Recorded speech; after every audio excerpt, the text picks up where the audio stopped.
Salam jumpa, kembali kita berjumpa dalam channel saya.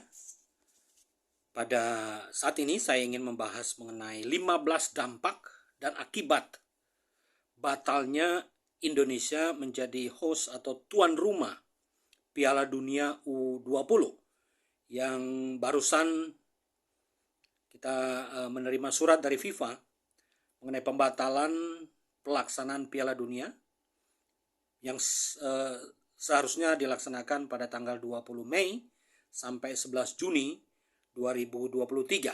Tapi apa boleh dikata, Indonesia gagal dan kita tahu carut-marut polemik yang terjadi di negara kita ini, sehingga akhirnya FIFA memutuskan membatalkan pelaksanaan Piala Dunia di Indonesia. Nah, mari kita lihat apa saja dampak yang terjadi ketika pembatalan venue atau pembatalan Indonesia sebagai tuan rumah dalam perhelatan Piala Dunia U20 ini. Nah, saya mencatat ada 15 dampak, damage, lalu akibat yang terjadi ketika Indonesia dibatalkan di dalam perhelatan Piala Dunia U20 ini. Nah, apa saja itu? Saya akan menjelaskan 15 poin tersebut. Yang pertama adalah reputasi Indonesia rusak. Itu yang pertama. Khususnya sepak bola U20. Karena kita akan dianggap tidak konsisten dan tidak komitmen. Padahal pada bulan Oktober 2019 kita sudah sign, kita sudah tanda tangan kontrak melalui bidding yang kemudian dimenangkan oleh Indonesia. Tapi kemudian 1,5 bulan sebelum pelaksanaan kita membatalkan itu.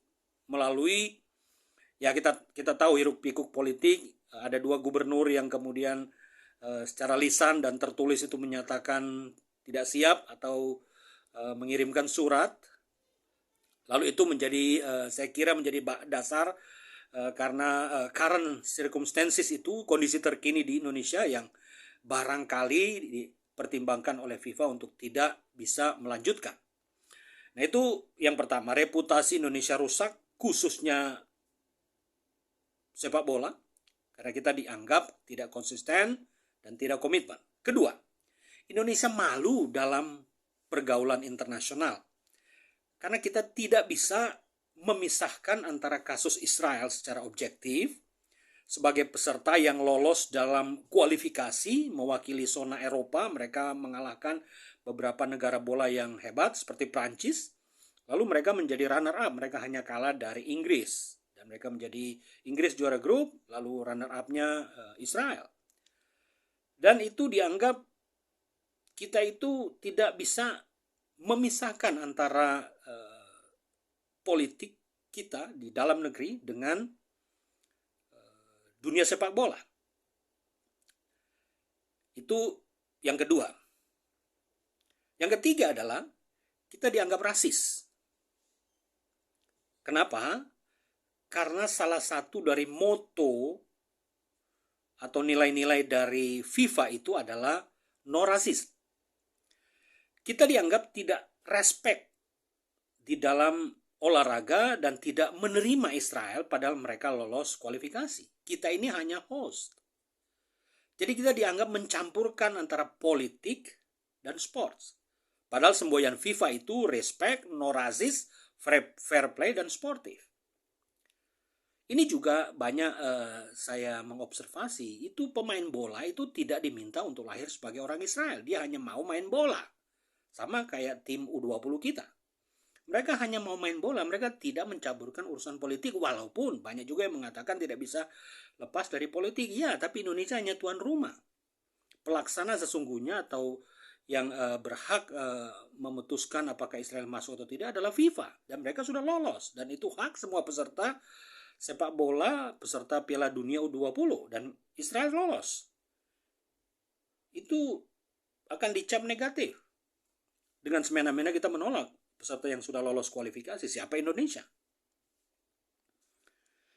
Yang keempat adalah kita terkesan tebang pilih. Mengapa saya sebut demikian? Karena beberapa atlet dari cabang olahraga lain justru kita tidak masalah terhadap atlet Israel, misalnya panjat tebing, misalnya balap sepeda, velodrome, misalnya bulu tangkis. Mereka datang ke Indonesia dan bertanding di Indonesia. Dan kita nggak protes, kita nggak demo-demo, kita nggak mengirimkan surat. Dan lebih tragis lagi, kita dianggap, ini yang kelima, kita dianggap tidak konsisten karena IPU, Interparliamentary Union, kumpulan DPR-DPR-nya dalam tanda petik dari beberapa negara itu kumpul.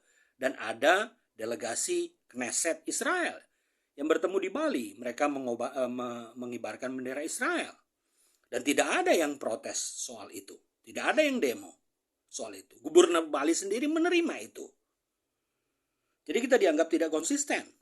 Yang keenam adalah perusahaan-perusahaan besar di Indonesia ini juga mengalami kerugian besar karena batalnya event ini. Sponsor, kemudian anggaran pemerintah. Yang ketujuh, anggaran pemerintah sudah digelontorkan dengan merenovasi 6 stadion. Juga ada 20 tempat pelatihan di berbagai kota di Indonesia ini diperbaiki. Pemerintah menggelontorkan dana yang besar untuk itu. Triliunan kalau dihitung secara total. Dan itu hasil pajak Indonesia, hasil kita membayar pajak, dipakai untuk itu. Dan tidak terlaksana eventnya. Belum lagi yang ke-8 ini hak siar. Hak siar dari stasiun-stasiun TV, kemudian itu menjadi sebuah ajang untuk kita menikmati sepak bola, melihat tim kita bertanding. Yang ke-9 adalah lagu promosi, termasuk lagu dangdut di situ. Iklan-iklan menjadi batal. Artis-artis yang sudah mempersiapkan itu dengan sangat luar biasa akhirnya tidak ditayangkan. Logo dan simbol bakuna itu, logo Piala Dunia U20 tidak jadi, lalu dihapus dari laman FIFA. Ini sesuatu yang sangat menyedihkan. Yang ke-10, UMKM kita yang kemudian batal menerima omset 1 miliar per hari menurut Ketua UMKM yaitu IKM Apindo. Dan itu 21 hari. Hampir 1 bulan. Merchandise, souvenir, kaos, belum pariwisata. Itu yang ke-11. 53 jenis merchandise itu gagal dijual di Piala Dunia. 53 jenis merchandise itu yang paling banyak dalam sejarah Piala Dunia U20. Gagal dijual, sudah dipersiapkan, sudah dibuat. Lalu yang ke-12, potensi pariwisata hilang. Di Qatar saja tahun 2022, turisnya mencapai 2,5 juta orang. Dan kita sebenarnya sedang, setelah pasca pandemi itu, kita mau merangkak supaya geliat pariwisata itu berjalan. Dan itu akhirnya tidak terjadi. Di Qatar, Piala Dunia Senior itu 2,5 juta turis datang. Ya udah kita ambil saja 1 juta turis. Mereka akan membayar hotel, membayar traveling, membayar pesawat, tiket-tiket pesawat, makan, minum, membeli souvenir. Itu potensi pariwisata dan promosi Indonesia hilang seketika. Nah, ini sangat disayangkan. Yang ke-13, para scouting, para pencari bakat dari seluruh tim-tim di seluruh dunia itu sebenarnya akan datang melihat pemain-pemain bola yang sebenarnya pada waktu mereka berkarir dari awal harganya murah. Lalu masuk seperti misalnya Real Madrid, Barca, PSG, MU, Liverpool. Itu para pencari bakat yang akan datang. Lalu kemudian mereka pesan tiket, mereka pesan hotel dan seterusnya. Mungkin juga pemain-pemain Indonesia yang bisa direkrut itu tidak terjadi. Para pencari bakat itu dari tim-tim yang diutus ke Indonesia itu, para scouting itu tidak kita lihat di Indonesia karena batal. Yang ke-14 adalah terkuburnya mimpi pemain-pemain tim nasional kita U20 karena batal terjadi Piala Dunia.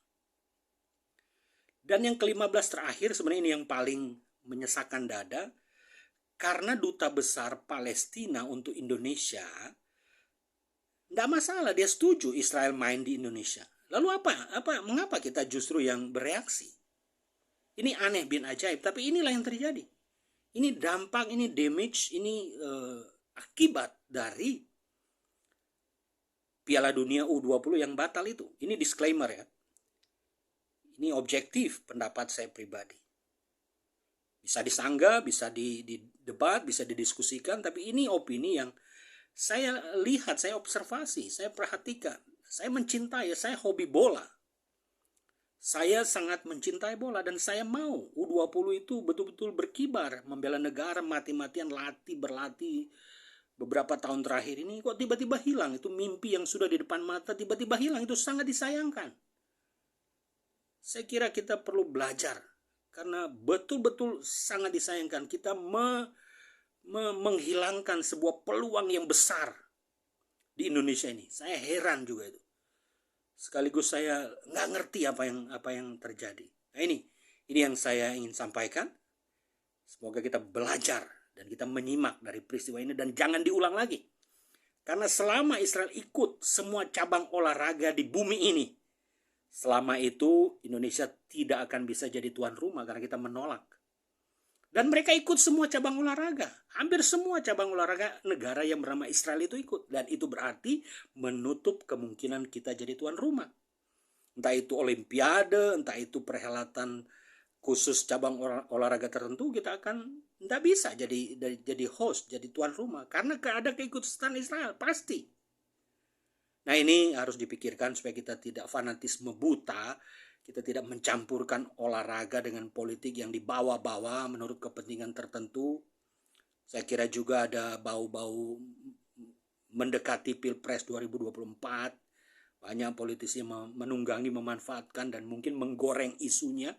Tapi akibatnya, dampaknya adalah bagi masyarakat Republik Indonesia yang kita cintai ini. Semoga kita belajar dan jangan diulang lagi. Kalau enggak, sampai kiamat kita tidak maju-maju. Salam olahraga. Tetap semangat, walaupun sulit diterima.